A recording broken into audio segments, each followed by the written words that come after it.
All Hit Radio.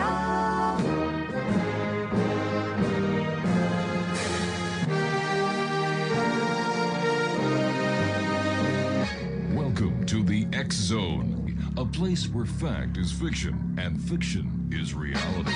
Now, here's your host, Rob McConnell.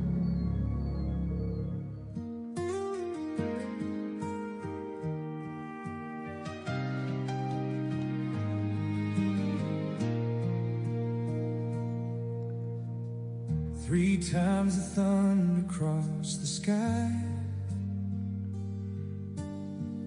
Three times the rain came pouring down. The streets became like rivers through every part of town. Photographs and old keepsakes were carried by the tide. But while the water filled our homes, hope stood by our side. Through the darkness came a light, 1,000 hearts refused to hide. When the waters rose, we rose together, hand in hand through the stormy weather. Friends and strangers answered the call.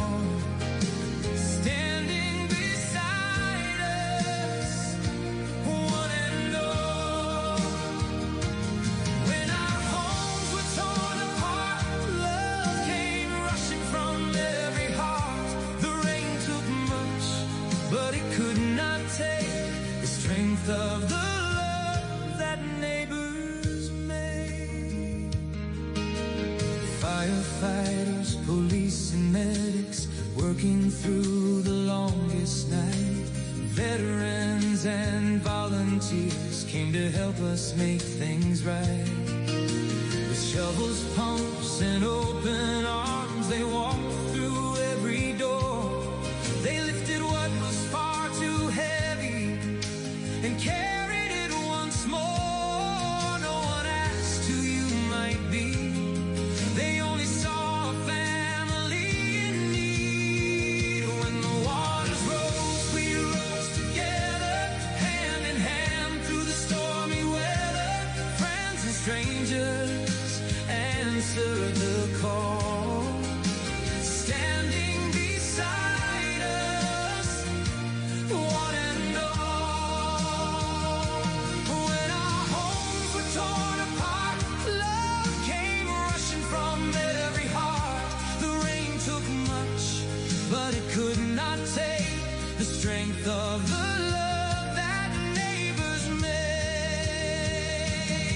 For every photograph we lost, for every memory swept away, someone came and stood beside us, helping us face another day. From St. Catherine's to beyond Niagara, compassion traveled every mile. Through tears, exhaustion, mud and sorrow, a helping hand could bring a smile.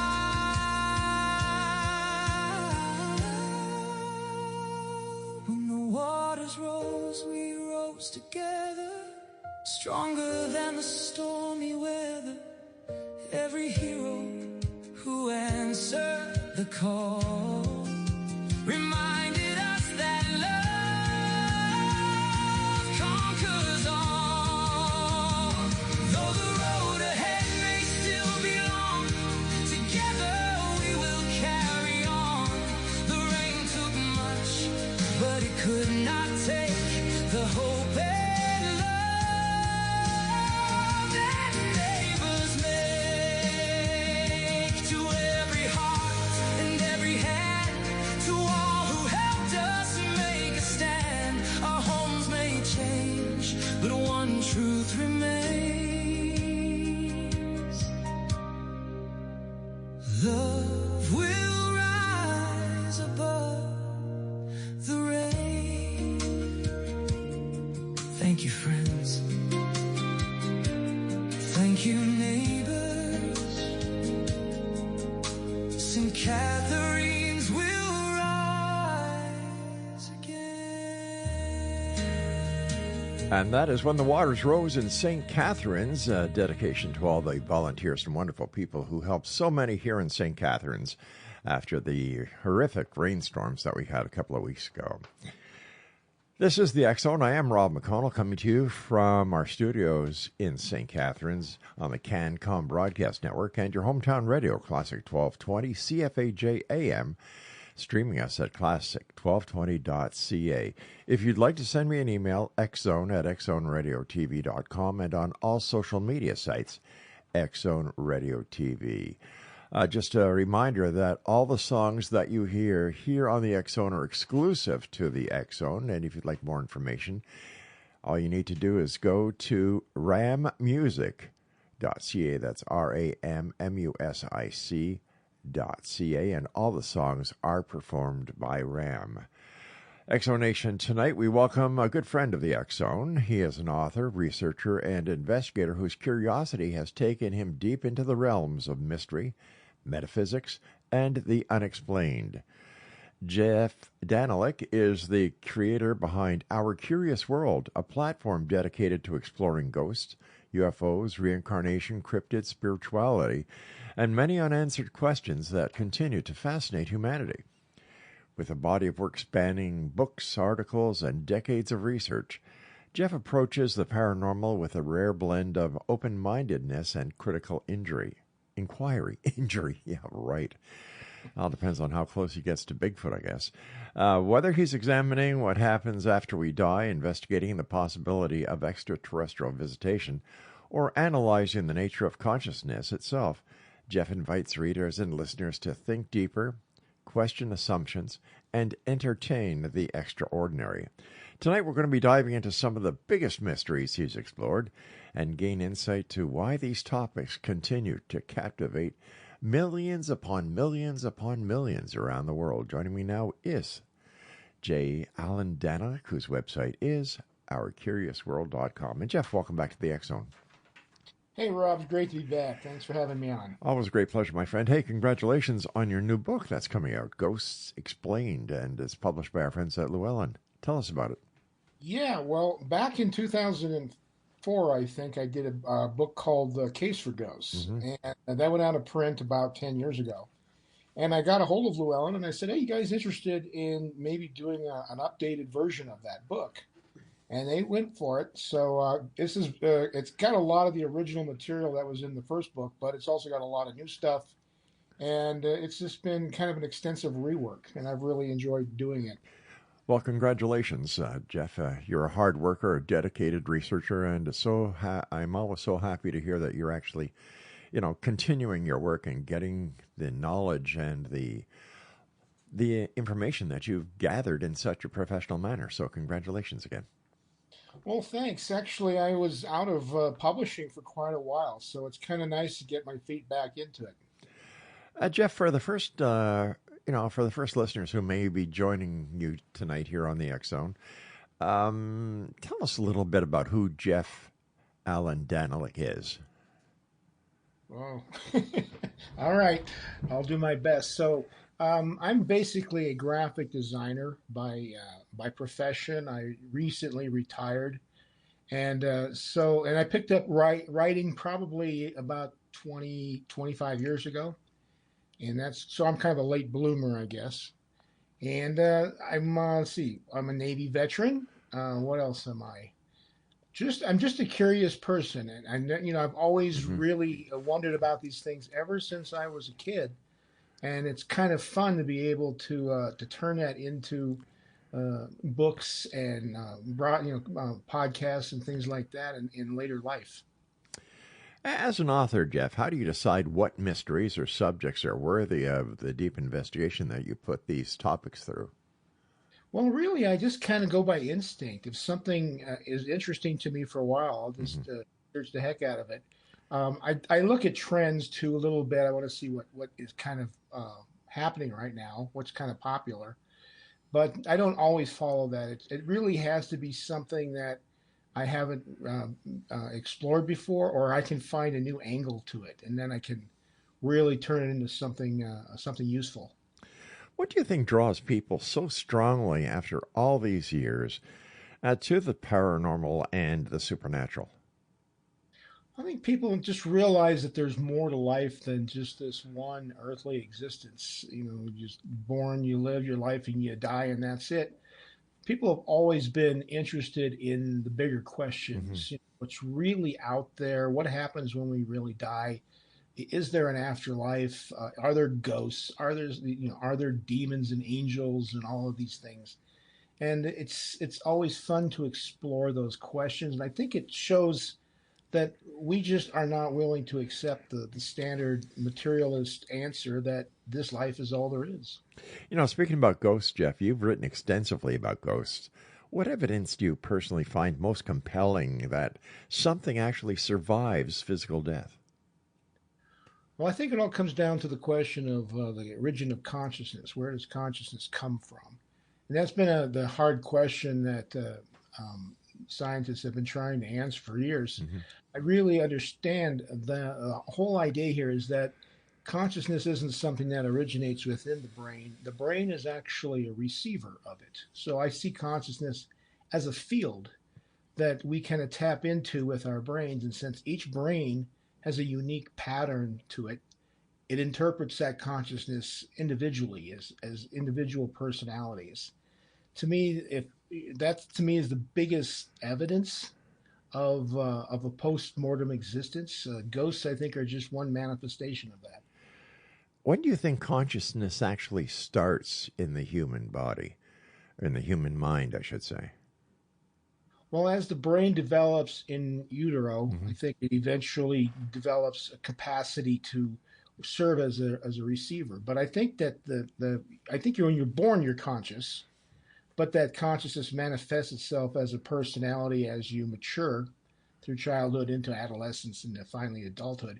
And it's constantly changing. Just because you pick up the radio signal one day one way, that doesn't mean you're going to have the same kind of reception all the time. You're going to change and grow over time. But yeah, to answer your question, I think it comes in progressively as you develop in the womb. Exonation, our guest this hour is Jeff Danelek.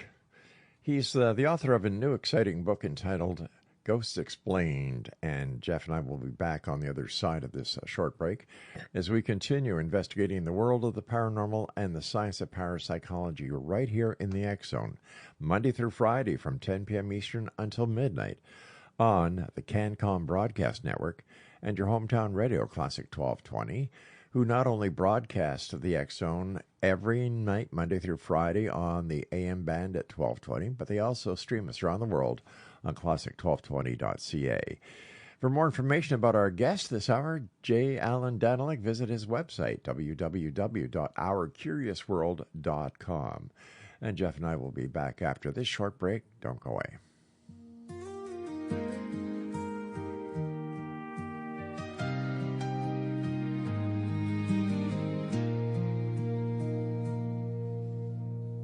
Three times the thunder crossed the sky. Three times the rain came pouring down. The streets became like rivers through every part of town. Photographs and old keepsakes were carried by the tide. But while the water filled our homes, hope stood by our side. Through the darkness came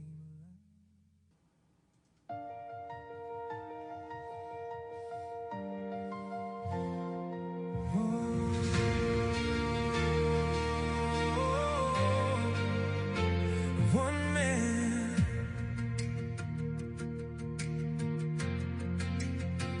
many dreams. I wrote my first story with a dream in my hand. Built a life one page at a time, one shot across the land. Every road I've traveled, every challenge I've faced, left another chapter that time could never erase. Every dream begins with a single spark of light. And every mountain conquered starts with one more fight. My name is Rob McConnell. This is who I am. An author writing stories with a purpose and a plan. A musician finding melodies that lift the human soul. A broadcaster bringing voices where the curious gather close. An artist with a vision, an inventor reaching far. A showrunner chasing excellence. J. Allan Danelek is our special guest, and his website is www.ourcuriousworld.com. Jeff, let's talk about UFOs for a few minutes here. Do you believe Earth has been visited by ETs? Oh, absolutely, I do. I think that they're still here. I think they observe us quite closely, actually.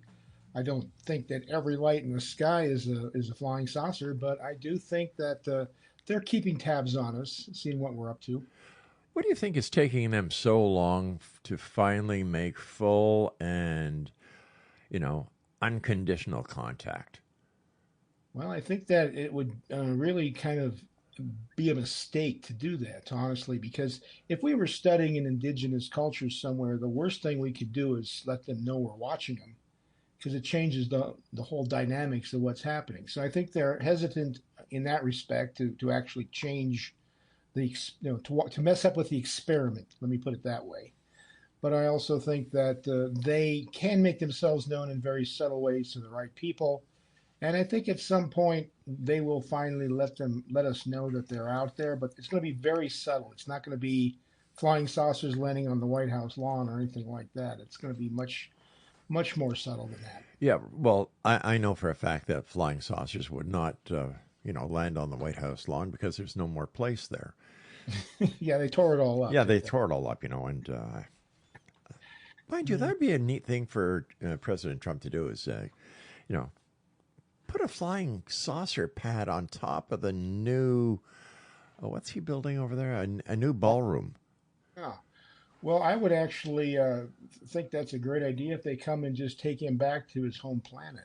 They don't want him. That's why they sent him here, I guess. Nobody wants him.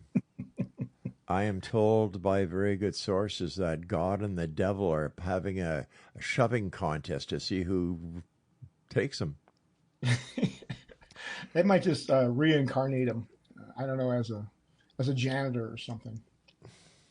I could go so many ways with that, but I'm not going to. Speaking about UFOs, what are some of the most compelling and convincing UFO cases you've studied, Jeff? Well, I think the evidence that's been presented by the military, the United States military, has been very compelling, because these are not just, people seeing things in the sky. They actually have it on video. They can catch on infrared. They've got radar returns. And these things are making maneuvers that, you couldn't make with a conventional aircraft today. So I think those are probably some of the strongest evidence out there, because it has so many multiple elements of confirmation to it rather than just a good story. But here's something that I don't understand, Jeff. If these visitors have been able to travel across the universe, and to do that, they must be highly advanced technologically. If we can come out with stealth technology, why haven't they to the point where they go undetected if, in fact, they're there and if, in fact, they're studying us? Well, I think the answer is in the question. I think that they do have stealth technology, which allows them to watch us. So I think that when they do appear, it's really more of a test. It's just to kind of get us used to the idea that they're there, see how we react to it. So I don't believe anyone accidentally sees a UFO. I think they actually intend to be seen periodically. How do you see how the public has changed its perception of UFOs in recent years, Jeff? Well, with all the Star Wars and all these different programs, Star Trek, people are much more open to the idea. I don't think there's too many people out there who don't believe that there's life out there in the universe somewhere. So I think that the idea that they are here is a lot of people are very open to that idea. Yeah. I've met very few people that were really adamantly opposed to the concept. Most people are like, yeah, well, let's see it. Yeah. How about alien abductions? What's your take on that? That's a little bit trickier area. A few years ago, I co-wrote a book with Stan Romanek, and he was an abductee. And I came away from that experience not really sure what I believed about it. There was a lot of evidence, but then there was a lot of like, I don't know about that. So I can see why that might be an element of their experiment. I'm not really sure what they're trying to do with it.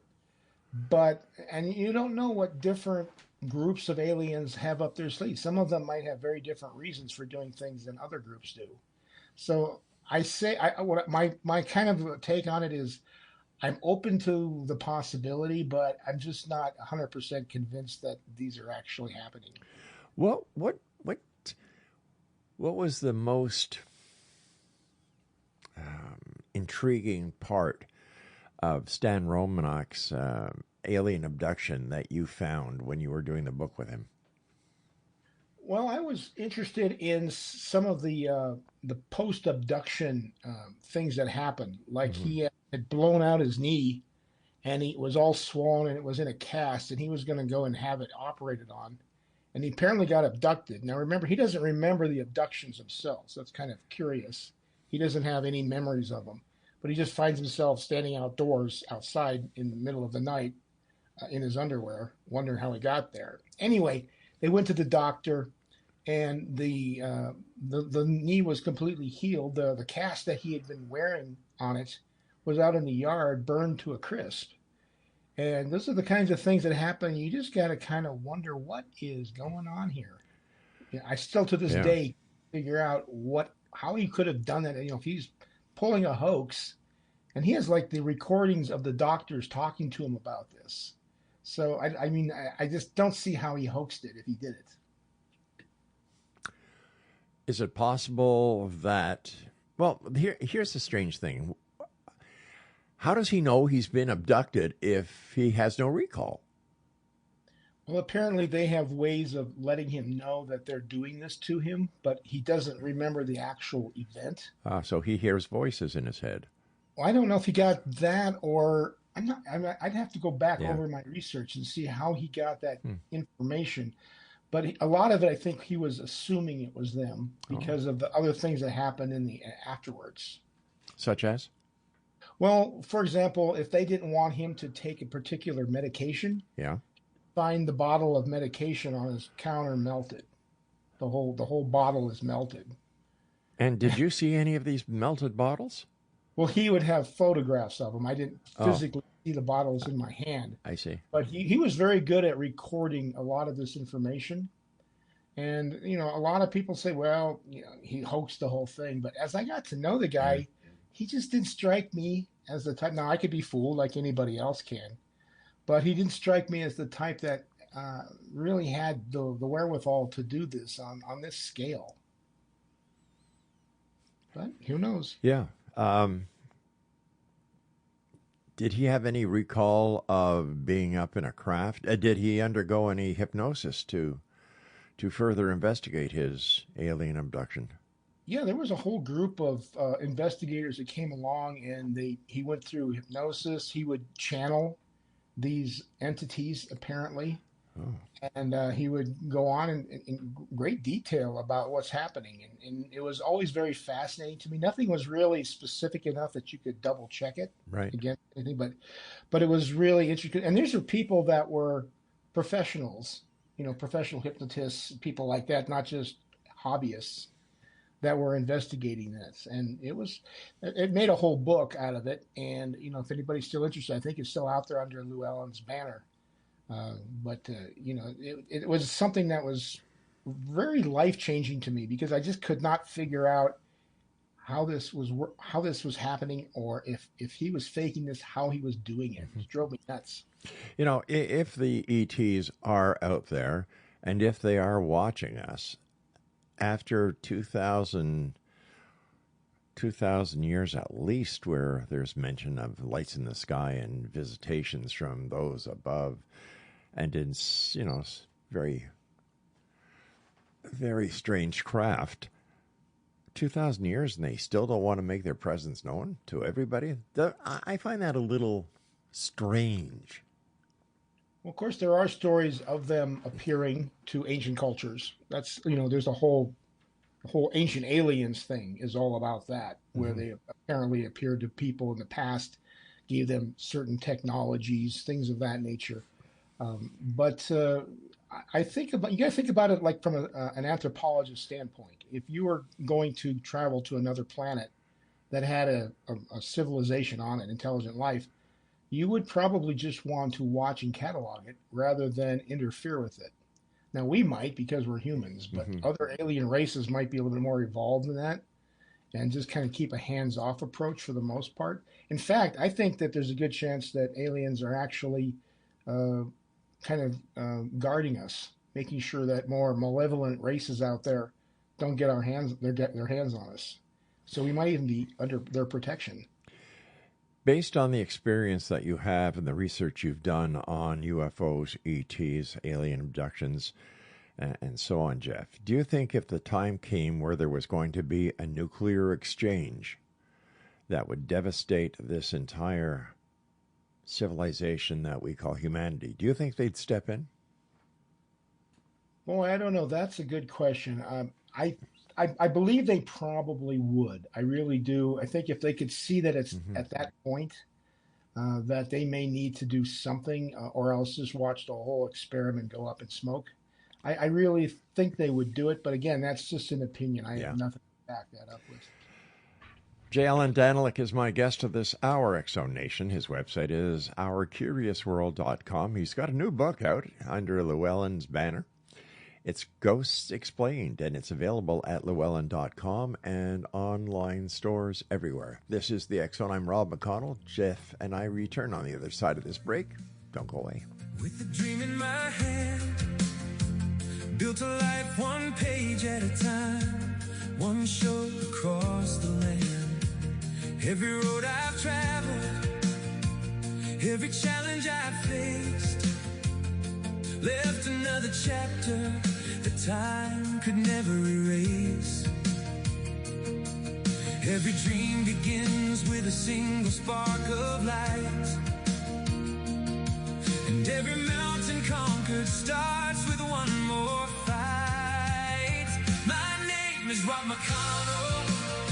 This is who I am, an author writing stories with a purpose and a plan, a musician finding melodies that lift the human soul, a broadcaster bringing voices where the curious gather.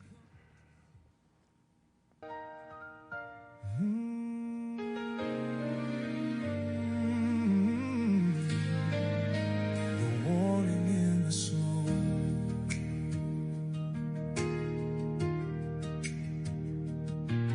There's a red glow rising in the northern sky, ash upon the wind and thunder rolling by. From the ancient forests to the city streets, we can feel the fire, we can feel the heat. Smoke crosses borders, clouds the noonday sun, telling every nation we must stand as one. Is it only nature or a warning spoke? Can we hear the message hidden in the smoke? First came the water, now we're facing flame. Will we turn away or finally accept the blame? Canada is burning, America awake.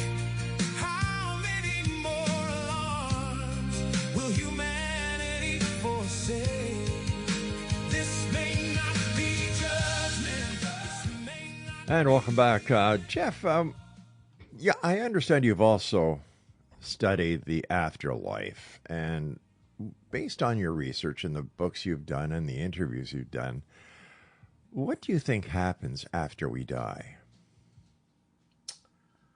Well, that's the million-dollar question there, isn't it?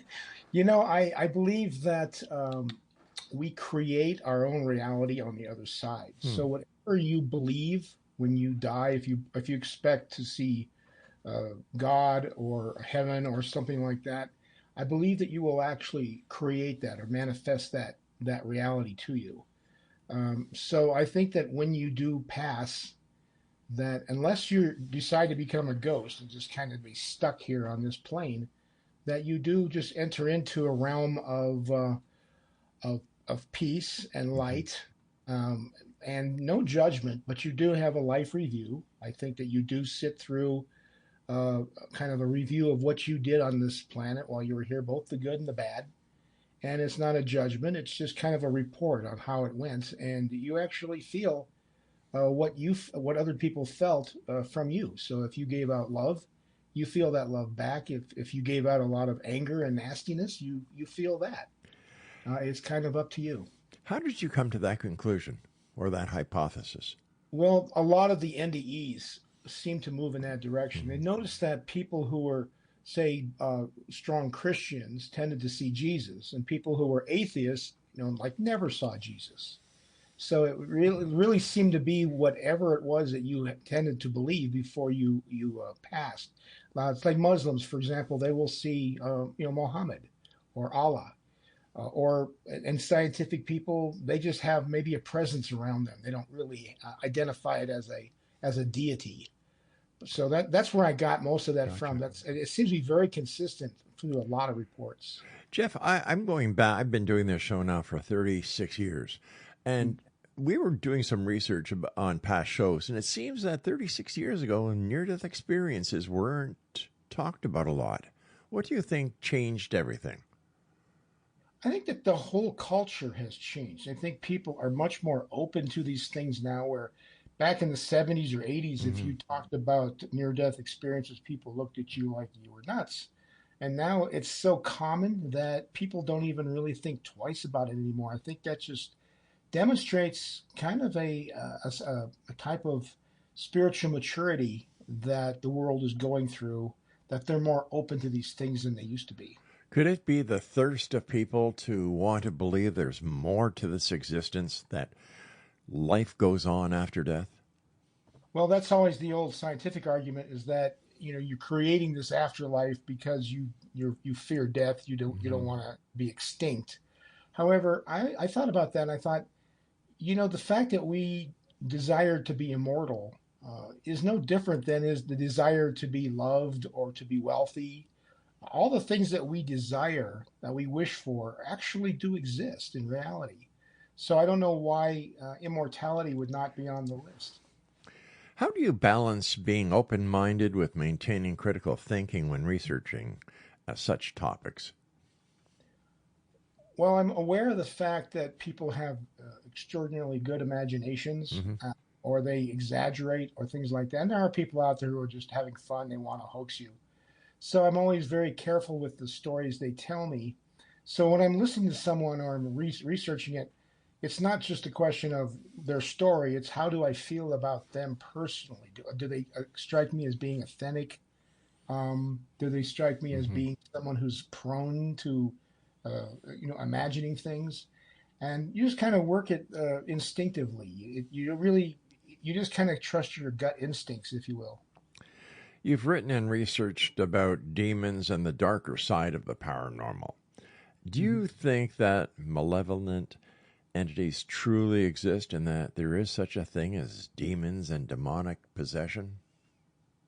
Well, I believe there are all kinds of entities on the other side. Some of them are malevolent, or they're just on a very low vibrational frequency, which we would call evil. I don't think that there are demons in the sense of the Bible, where it's talking about these legions that are led by Satan and all these sort of things. But I do believe that there are lower energy entities out there that thrive on fear. So their goal is to make us afraid so they can kind of feast on that.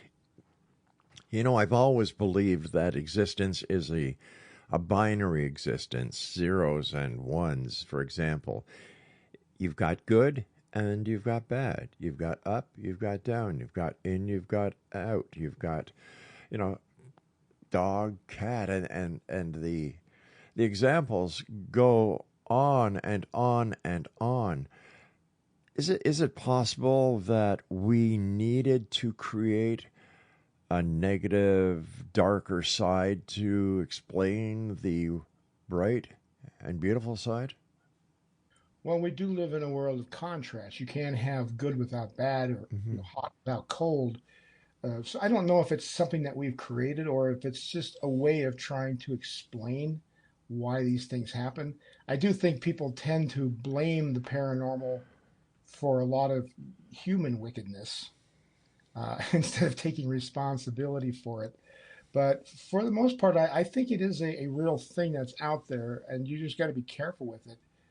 Though, if you are living in kind of an enlightened state, it's usually not much of a danger to you. But what happens if we're wrong? What happens if we're just living or existing in a construct, and that reality is just a way that time passes, and that once we're gone, goodbye? Well, I'm okay with that. Really, if I pass and I have no conscious memory after that, I'm not going to know it, right? I'm not going to think, oh, gee, I was wrong. I should have figured this out, because it's just like, where were you before you were born? Things were going on for billions of years in this universe, Yeah. before any of us were even conceived, and we were fine then. So if someday we're done and there's nothing out there, we're not going to know it. So I don't worry about it. It reminds me of that old TV show that was my favorite. Do you remember? It was called Married with Children, and it had Al Bundy as the male character and his wife, and they had two kids. And one of his kids, I think it was Bud, his son, said, "Dad, where do children come from?" And Al Bundy looked and he said, "Two horny kids in a six-pack." Well, yeah, he nailed it, didn't he? Yeah. No, he nailed her. Oh. Uh-oh. How we go down the hill sometimes when you're on the show, Jeff. Got Thank that you. out of there, boy. Yeah. What's the most puzzling or baffling case you've ever researched? In regards to what? Out of them all. Out of all the cases of the paranormal, Bigfoot, UFOs, ghosts, what has been the case that just puzzled you, baffled you, that you just throw your hands up and say, "I don't know. I don't get it." Yeah. Well, beyond the Romanak thing, Yeah.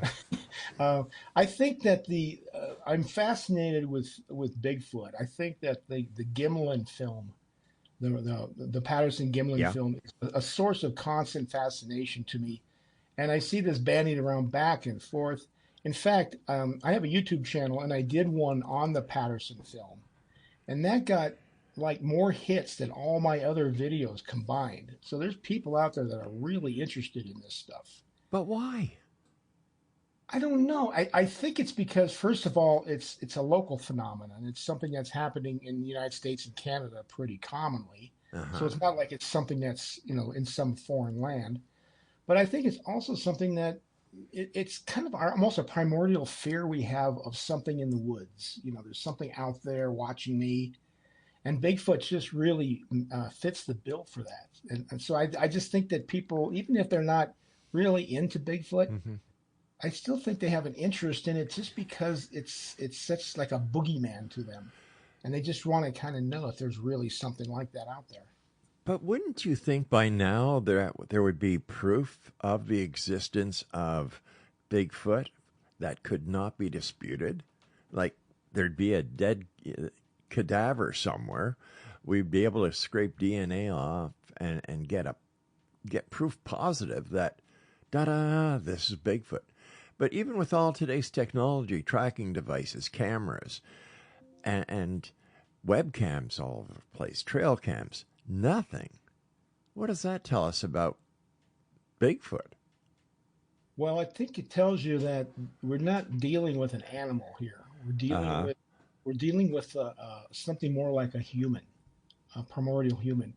And a human is, if you give it the capabilities of an animal, all this, and the intelligence of a human, you're not going to find the thing very easily. I mean, there have been a lot of videos taking, and there's audio recordings of it and things of this nature. There's thousands of eyewitness reports, but this thing is very, very clever. And I do think that we're getting close to getting that evidence. I think you're gonna catch some drone footage here at some point, or something like that. That's going to be much more difficult to dispute. The other problem, of course, is that because of AI and Photoshop and all these different things that we can manipulate things with, it's going to be much more difficult. You're right. Someone's going to have to bring in a body or part of a body at some point. But do these things, do they cannibalize their dead? Do they bury them? We don't know. One day we hope to find out, don't we, Jeff? I plan to. I don't know about you. Yeah, well, I'll be right beside you. I'll be the big guy on your right-hand side saying, you were right. Get the book going, Jeff. Yeah, see, I don't have to outrun Bigfoot. I just have to outrun you. Jeff Danelek, stand by, my friend. J. Allan Danelek's our guest this hour, Exonation, www.ourcuriousworld.com. And we'll both be back on the other side of this break as we continue here in the X Zone on the CanCom Broadcast Network and your hometown radio, Classic 1220, CFAJ AM. And they stream us around the world on classic1220.ca. Don't go away. Will we turn away or finally accept the blame? Canada is burning, America awake. How many more alarms will humanity forsake? This may not be judgment, this may not be the end, but the warning in the smoke says it's time to make amends before the final force falls.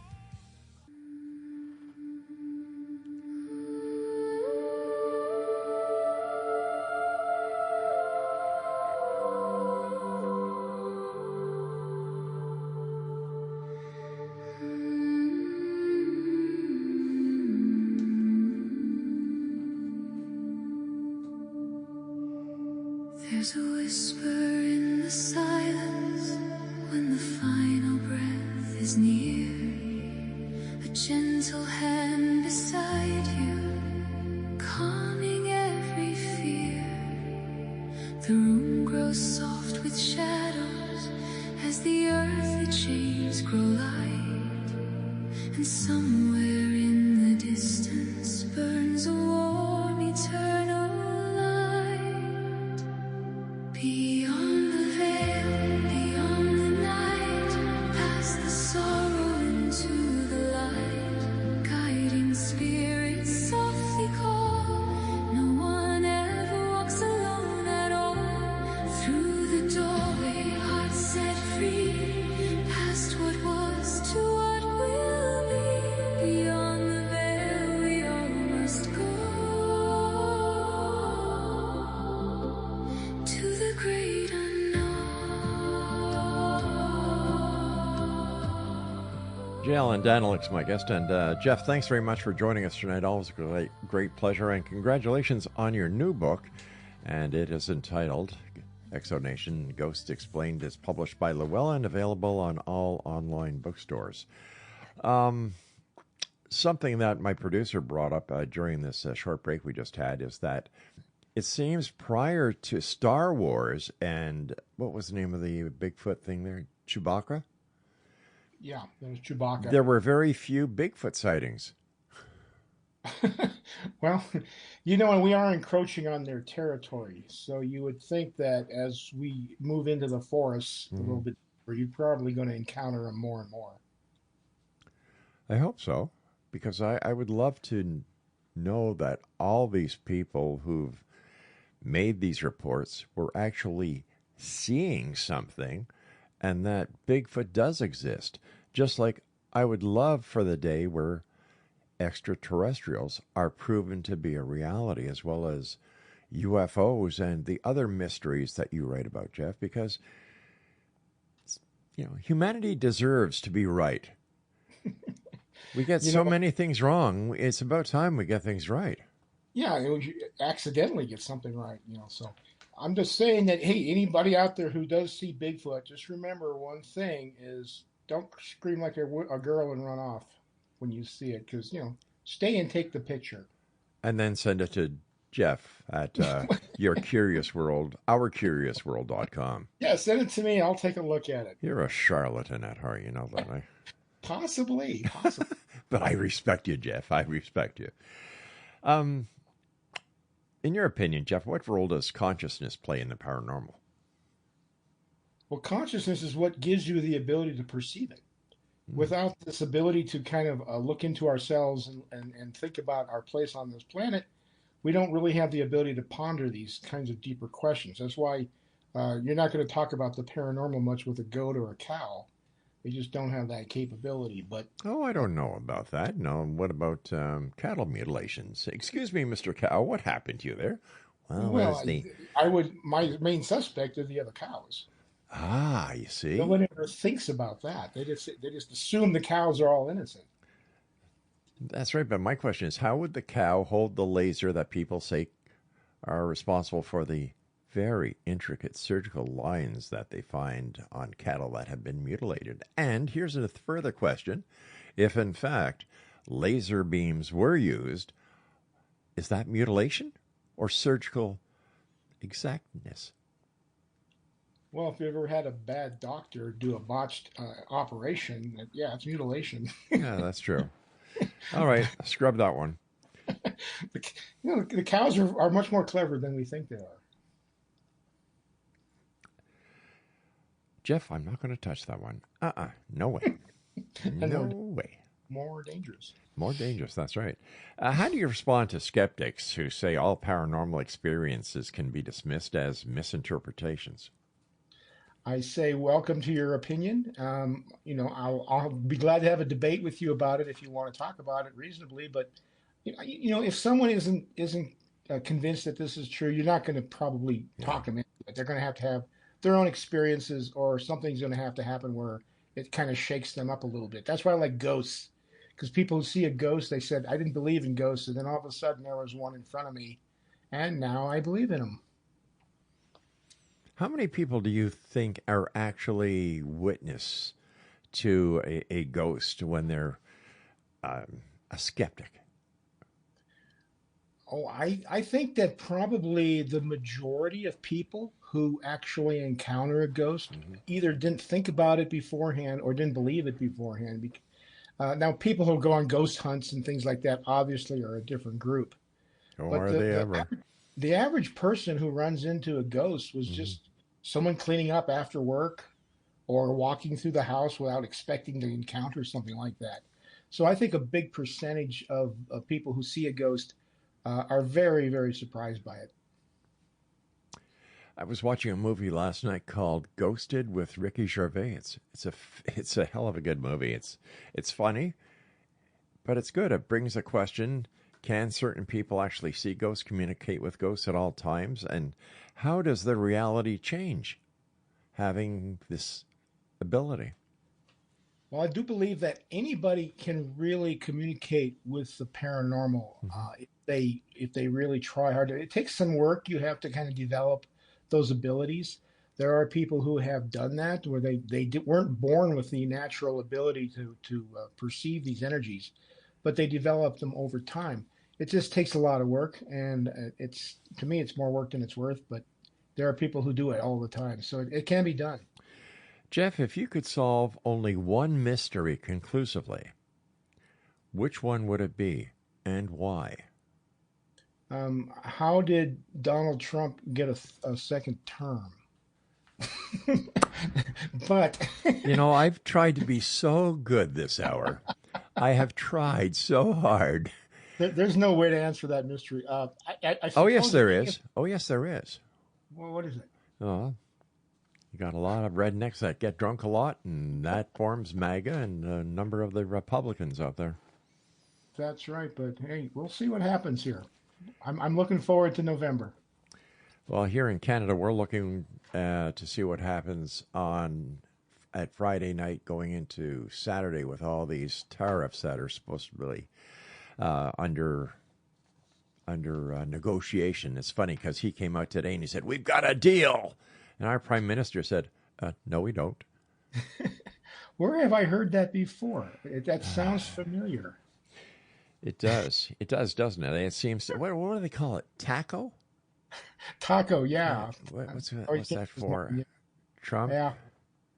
But to answer your question seriously, I think the one I would like to see solved the most is the extraterrestrial question. I think that would have the greatest, most profound impact on the planet.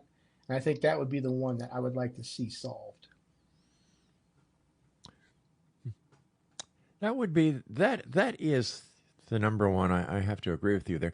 But do you think that there's actually reverse engineering going on from extraterrestrial craft, or deals that have been made with the U.S. government to work with the aliens so that they can abduct and dissect humans? Okay, let's think about it for a second. If you have the technology to cross the vast distances of space, your technology is going to be so far ahead of us that we could capture a disk and have no idea of how it works. Just like dropping off a modern nuclear submarine with the best scientists of the 19th century, they're not going to have a clue what to do with it or how it even works. So no, I don't believe that there's reverse technology. I just believe that we're just pretty smart. Sometimes we just come up with these things over many, many years of experimentation. Jeff, do you think that the U.S. government or other governments of the world are actually suppressing the information pertaining to the existence of extraterrestrials and ET contact? I think that there is a concerted effort to keep quiet about it just for your own career good, the best of your career. But I don't know if there's a concerted effort. I also believe that the government actually lets people believe that there's UFOs while they're testing top secret military equipment, because it's actually a way of covering it up. But no, I don't believe there's a government out there that's actually in communication with these people. If they were communicating with anybody, they'd be talking to various scientists and physicists, people like that. I've always had the opinion that if there is a government conspiracy, okay, and let's say somewhere on a database in the security of the Pentagon lies this information, that enemies of the United States would try their darndest to break into that, get all the information about Roswell and other UFO encounters, extraterrestrial abductions, and so on, and then present it to the public, because that would show the government had been lying. And they don't have to do that anymore. All they need to do is turn on Fox or CNN, and you can get that information. That's right. Yeah, I just don't think any government is competent enough to keep this covered up for this many years. It's going to fall apart fairly quickly. Even the Manhattan Project, which was huge security, the Germans still knew we were doing something. They just didn't know exactly how far along we were. But even that was out there within months of the start of the program. So I just don't think you're going to be able to keep that a secret. I guess my final question for you tonight, my good friend, because we're coming down about a minute and a half right now, was what advice do you give people who want to explore the unexplained responsibly? Well, I always tell them just keep an open mind, really double check everything, fact check everything. Don't take anything for granted, and really get kind of a sense for the person you're talking to. Don't listen just to their story, but kind of get their backstory and see see if you can gauge what kind of a person they are. But just do your research, and not just one author or one group, but try to expand it beyond that one little bubble, and try to get as much information about it as you can. Jeff, congratulations on another book, Ghosts Explained, by our friends at Llewellyn. Please give my best to Kat when you're speaking to her.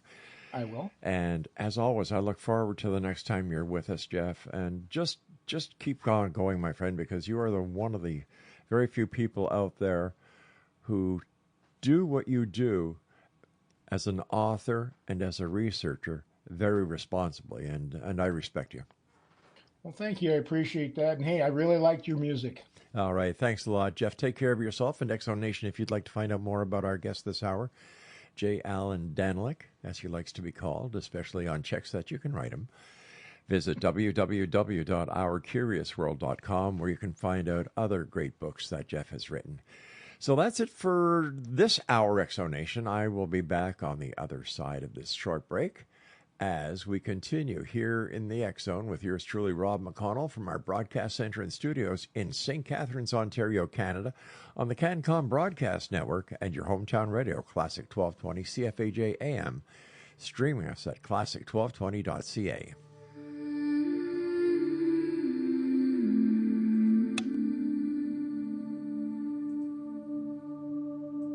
There's a whisper in the silence when the final breath is near, a gentle hand beside you, calming every fear.